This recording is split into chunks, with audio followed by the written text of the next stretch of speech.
Hello everybody, Fancy Josh here. This is my very first vlog. And I have recently seen Wreck-It Ralph, came back from it. And I took a little time making this, but yeah, before I get to the morning, this will have spoilers, obviously for most vlogs, but you know, just in case, well, you guys can live with spoilers. Anyways, now before I get to the movie itself, I'm going to talk about the short that came with it, because there was a Disney short that came with the movie, so I'm going to talk about the short first. The short was called Paperman,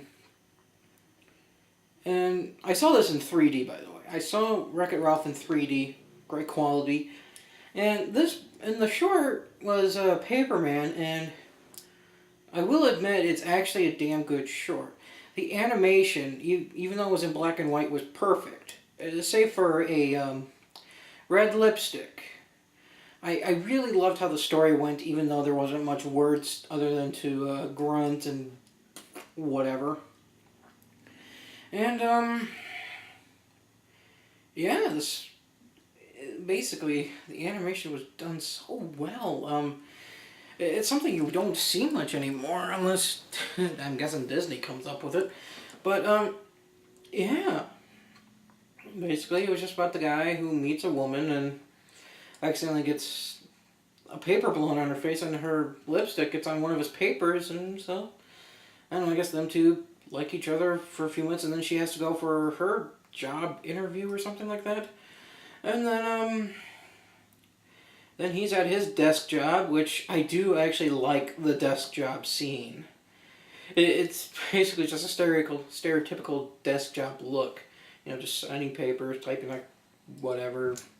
Everyone in the same suit and tie except for the boss, and apparently the boss is on one aisle where the main character works, and he just leans over. It's like, "You doing your work?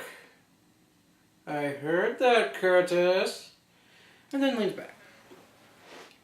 But then the guy looks out his window and sees the girl that he met earlier.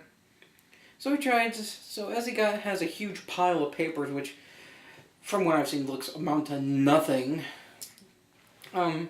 He basically signs those, or folds those into little paper airplanes, and just tries to throw it at her through across the building window. Kind of weird, but you know, he's trying to get her attention. You know, say hello, because from the way this looks, it takes time in an era way before cell phones. Kind of like one of those olden times, the Dark Ages. Anywho, but yeah, so he tries to throw paper airplanes at her, fails pretty much every time, except for one he still has. It's the one with her lipstick on it, which is colored red. I'm not sure if I mentioned that earlier. It's colored red, and yeah, basically it's black, white, and red. That's mainly the colors throughout this whole short. And he throws that at her, but fails, and, you know, then he sees her leaving, and he just runs out of his work, and he tries to find her, but couldn't, and then he finds on top of a mailbox the paper airplane with the lipstick on there, and he just throws it away, and it goes into an alleyway, which there's a bunch of other paper airplanes. I'm guessing he threw those as well. And, well, they all start forming into, like, some kind of a... They go into a tornado, and it's like a little musical that's going on. The paper airplanes are just... And they're following the guy, and he sees the lipstick paper airplane in front of him. He's like, nah. Throws it away, comes back at him, and he sees more airplanes coming out. He tries to throw them away, but they're all just darting for him. And basically, they're just pushing him. And from out that story, the lady finds the lipstick paper airplane, and she tries to follow it, blah, blah, blah. Basically, the two meet. They meet back with the guy covered in paper airplanes. But he brushes them off, and, you know, them two start... Well, in the end credits, it shows a picture of them talking to each other, I'm guessing, so... Yep. Well, that was the Paper Man short, and I will say, it is damn well animated. It looked like something out of The Iron Giant, but, but it was a CG. It was CG animated, but it looked like a mixture of both hand animation and CG. Like the CG, it was just taking over the hand animation, and they were just overlapping. Yeah, I'm saying this a lot, aren't I? But anyways, on to Wreck-It Ralph itself. Now, this movie, I love it. I'm just gonna right out and say, I love every minute of it. I loved watching it. There was even some moments where I was like, oh, because it was so heart touching. It's just basically a bad guy that was in a video game, and he's tired of being the bad guy. Pure and simple. And, you know, there was an anniversary going on with him and his Fix-It Juniors, I believe his name was. And, well, basically, the Fix-It Junior was just getting the celebration more because, well, he's the hero. They're still thinking that heroes in the video games are the popular ones, and the villains, they're not popular. And let me tell you something, villains are popular. I don't care who denies it. Villains are cool. Villains make the movies and games. Alright? If someone doesn't like villains, they really need to look at some of the past villains, I swear. And so anyways, yeah. Basically, Ralph is just pretty much sick of it, and when he goes to the Tapper's Bars, I believe it's kind of Tapper, he goes there and, you know, has his drink, and Ralph is just saying, you know, he probably wants to go into other games. And there was a mention of Turbo. Is he going to go Turbo? I think it was Turboing or going Turbo. And that's explained later in the movie, which I'll explain here in a few. So Ralph decides to get bored, and he just wants to, well, go into other games. He wants to be a hero. He wants a medal, basically, like Fix-It Junior does. He wants a medal. You know, be a hero. And I repeated myself, haven't I? So, yeah, he wants that. And so he goes into one of the newer games, which, wow. It's kind of funny the way he just talks about how these games have gotten more violent throughout the years. And it's true, yes. I do play some old games myself, and I play the new ones as well, and I've seen how they have evolved through, you know, being just friendly, jump on this, kick that, to shoot this, kill that, stab him for questions, and, you know. But then again, that's progress for you. So, you know, he's in the Hero's Duty game, which I'm guessing is a spoof name of Call of Duty, which, not bad. And, see, he gets the medal in that game after the game was turned off thanks to his bumbling. And, well, it got worse from then and there when this girl who wants to play the Wreck-It Ralph game, apparently Ralph wasn't there, and the characters in that game were worried. And, well, since Ralph wasn't there, Fix-It Jr. didn't know what to do. So, he goes to find Ralph at his place. Ralph wasn't there, obviously. So, Fix-It decides to go somewhere else, and meanwhile, the owner of this arcade, basically this whole story takes place in an arcade inside the games itself. I'll talk about that a little bit later. But,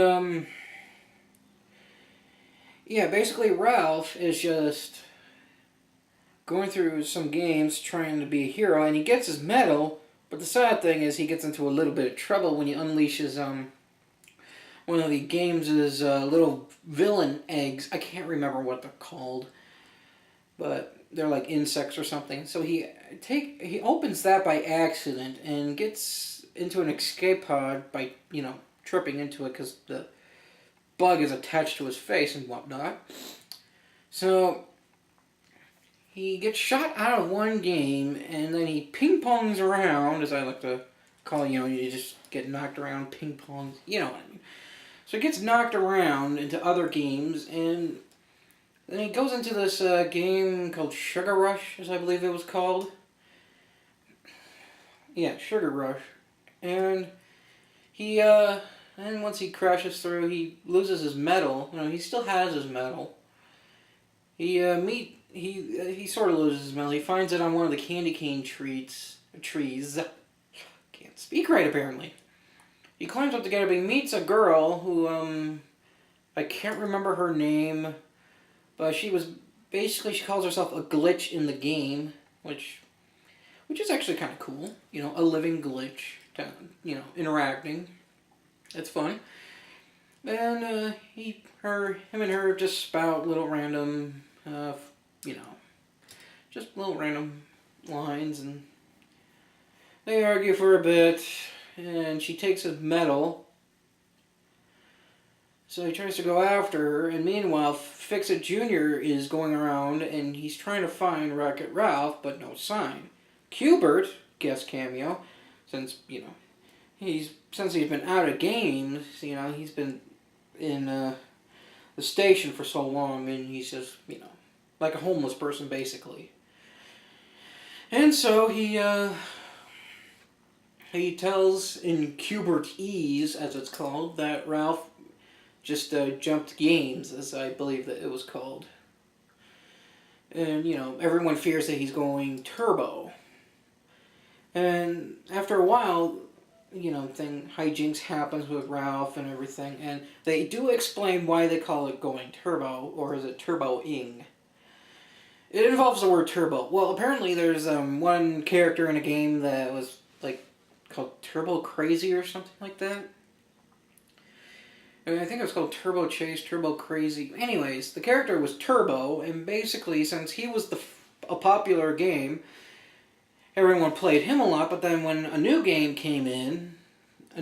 game came in, everyone played that more, and Turbo got a little jealous and nutsy cuckoo, and decides to go into that, jump games, and go into that one, and, interrupt somebody else's game, but he got a little too manic out of that, and both games were, his game and the new racing game were both pretty much messed up thanks to him, and as they unplugged it, basically, well, I'll tell you the rules later, because it involves a cameo, so basically, Turbo was never heard from again.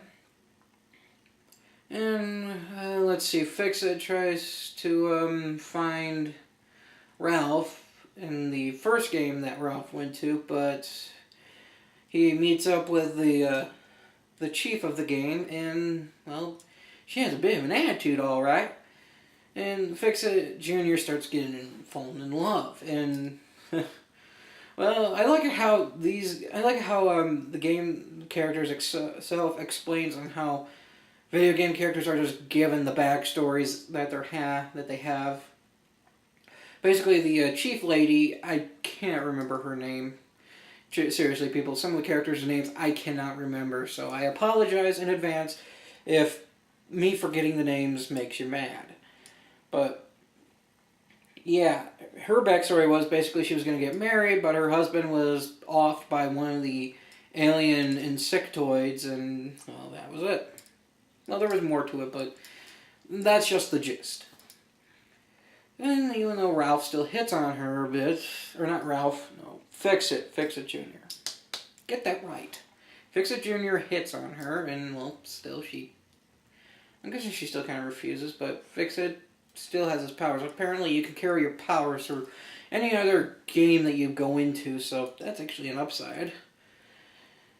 And, yeah, apparently Fix-It can fix himself, too, when he gets punched in the face, so that was hilarious. Yeah, they go inside the Sugar Rush game, and they were stuck in a nest quicksand. It'd make the ba-dum-tsh here. And they're in the nest quicksand, and basically the only way for them to get out was the Laffy Taffy. Emphasis on laugh. So basically all she had to do was knock Fix-It Jr. senseless until basically the Laffy Taffy stretches down long enough to save him. And Fix-It Jr. actually uses his hammer to repair his injuries. What kind of hammer is that? Seriously. That hammer is damn magical, alright. If it can fix your injuries, I want that golden hammer. I could get myself in a car crash and be like, no, officer, I'm okay. Just give me my hammer. Ah, there we go. My ulcer's fixed. Oh, my arm's a little broken. There we go. Yeah, better. Anywho, yeah, so they find the Sugar Rush game, and of course Ralph meets up with the King of Candy, I believe his name is. Candy King? Yeah, Candy King. He meets up with them, or him, and this sour guy, I could have sworn he would have been played by Ben Stein. Seriously, there was this little green sour drop. He should have been played by Ben Stein. I am not kidding. Where couldn't you find Ben Stein? What was he doing?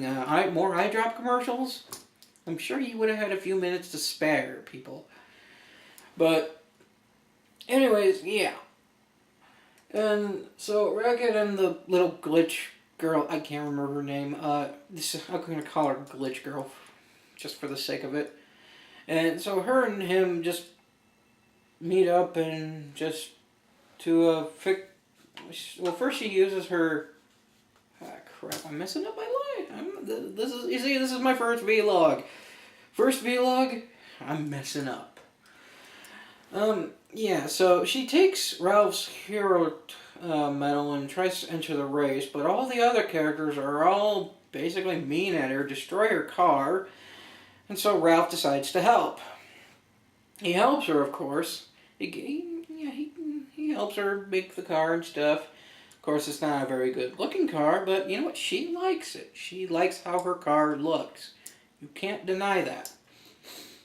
Anyways, after a while, they become more friendly. He teaches her how to drive, and I like this. I like where they were when the glitch girl was learning how to drive. I like where she was in the Coke Mountain, as I believe it was called. The Coca-Cola Mountain. Diet Coke Mountain, that was it. I think it was Diet Coke Mountain, and basically the roof was like filled with Mentos. I instantly remember Mythbusters from right then and there. And basically the Coke is basically treated like lava, but it's still cool though to see. Still fun though too. And of course little glitch girl learns how to drive thanks to Ralph. And there's some touching moments in there, so I'm not gonna, okay, so this might be a spoiler, but this ain't much of a spoiler vlog. But yeah, this movie, yeah, the way they bond is so great, but then we learn about the King of Candy. King of Candy? God damn, sometimes I just get that mixed up. Anyways, the Candy King basically goes into a secret room behind his throne, and there's an NES controller, which I actually do like. There's an NES controller, and he uses a cheat code on a napkin, and he opens up the back, and he floats into the strange room, which is basically like the video game's core. Like the core of the video game world. And what he does in there is basically alter the data. He first finds the hero medal that was used as a coin. He moves that out, moves up to his inventory, or all of his winnings basically. And he has it around his neck. It shows it coming around his neck. So then he goes find Ralph, which then Ralph sees him, and he's just not too happy about him because little shenanigans earlier, but nonetheless.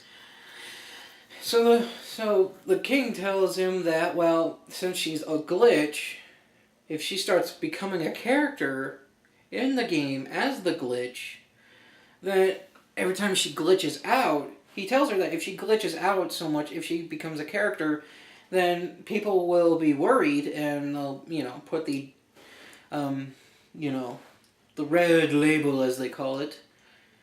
And then, well, the game will be unplugged, but the glitch can't leave the game. That's the thing about glitches in games. They can't leave their game. They can't leave their, game to go out into the station and stuff and see other games. That's the problem with the glitches.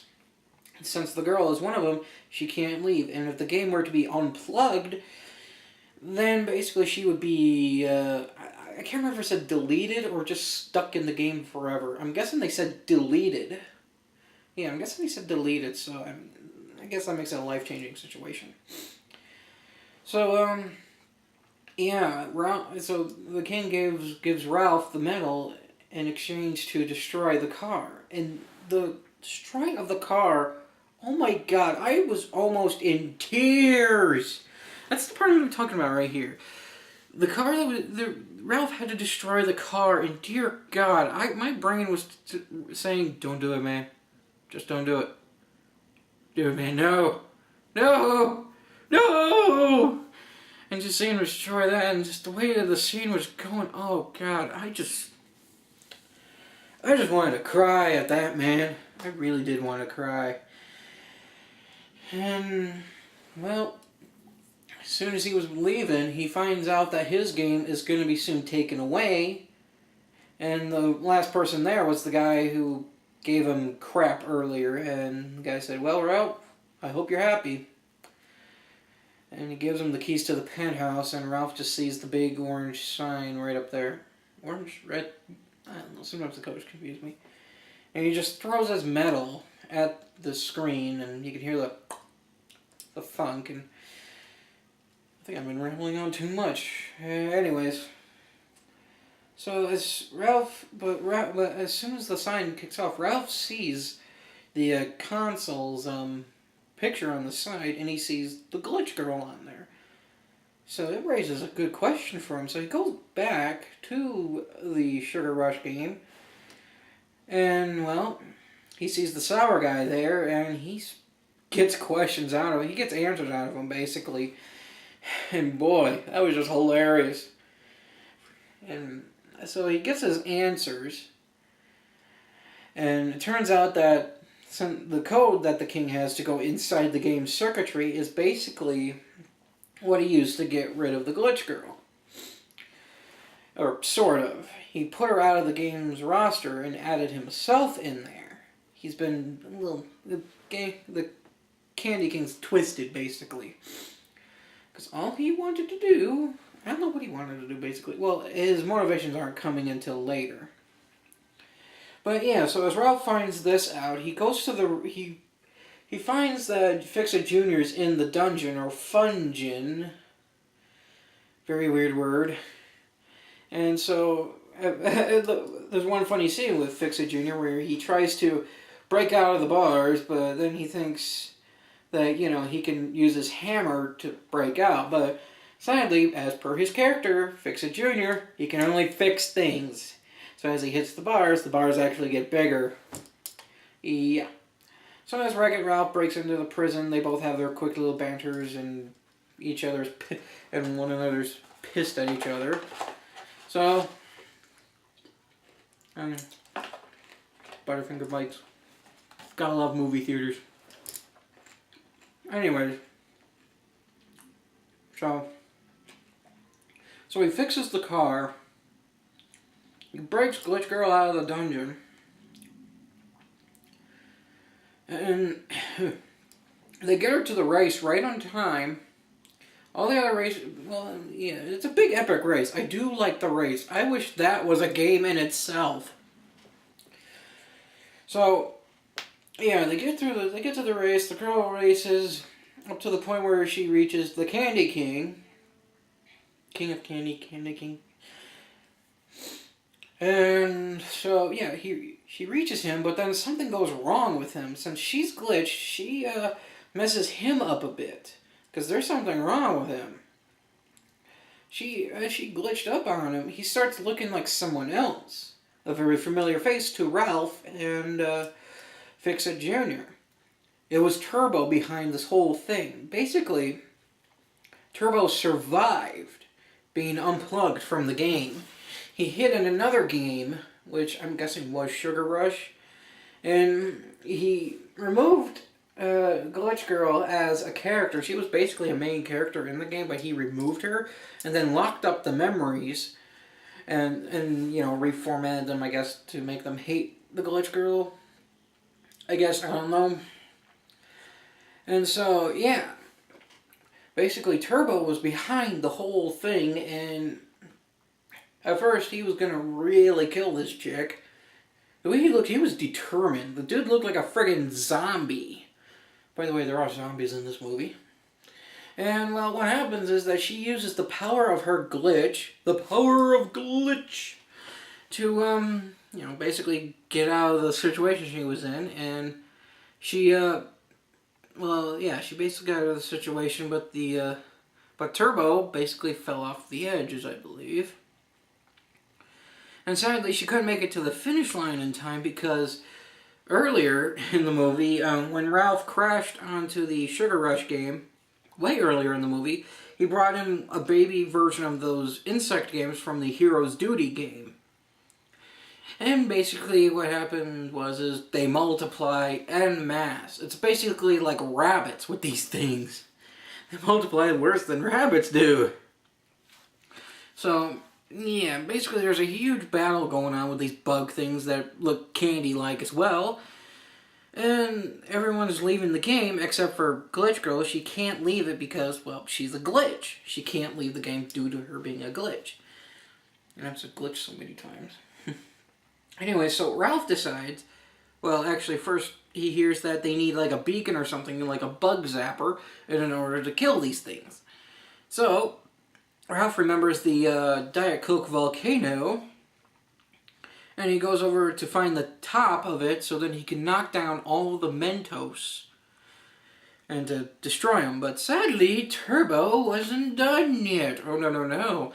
Apparently when he transcended games, he gained this super special ability to merge with other game characters and become an ultimate game character. Basically, he was like the ultimate glitch. So he was like part bug-like, and the way he just looked, the way this guy looked, kids are gonna have nightmares about that guy. I mean, seriously, raise his voice pitch higher, and he could sound like, what was it, Judge Dredd? Anyways, yeah, so Ralph had to fight him, and all the while those bug things are swarming all over the place, and Ralph just needed one more good slam in order to break the Mentos top and restart the volcano.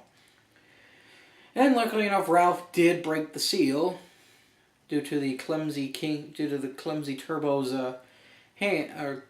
grip. And